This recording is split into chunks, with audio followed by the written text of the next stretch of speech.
यहां से रनों पर अंकुश लगाते हुए पिछले ओवर में महज 2 रन आए थे और प्रदीप पाटिल जैसे बड़े बल्लेबाज का विकेट, नासिर अली भी लगभग बल्ले का किनारा छूकर गेंद विकेट कीपर में हाथों में थी, लेकिन वो क्या छिटका है या कुछ रन आते हुए, ये रन कितने महंगे पड़ेंगे ये आने वाला समय तय करेगा।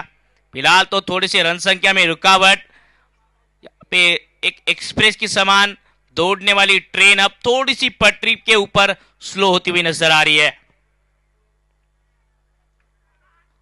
इस बार भी आगे चलकर आए थे, गेंद बल्ले का कोई संपर्क नहीं, अच्छी गेंदबाजी कर रहे हैं Nasir Ali, man in form के सामने गेंदबाज आनंद, टिप्पा सटीक है, लाइन लेन काफी इंपॉर्टेंट रहती हुई इस मुकाबले में।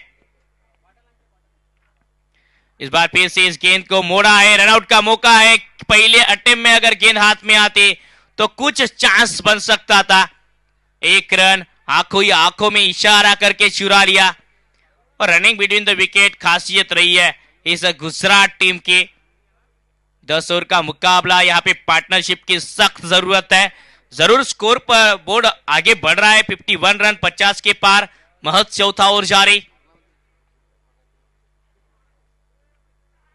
इस बार फिर से बल्ले को खोला था, खिलाड़ी मौजूद मिडॉन में, रनआउट का मौका, अगर ये स्टंप पर जाकर गेंद लगती तो बल्लेबाज सैंडी फ्रेम में नहीं नजर आते। फिर से एक बार ये मौके छिटक रहे, ये मौके, और जिंदगी और क्रिकेट बार बार मौके नहीं देता है अक्सर। आमतौर पर हमने देखा है कि लिमिटेड और क्रिकेट अभी काफी तेजी के साथ बढ़ रहा है, काफी रन बनते हैं आज के क्रिकेट में।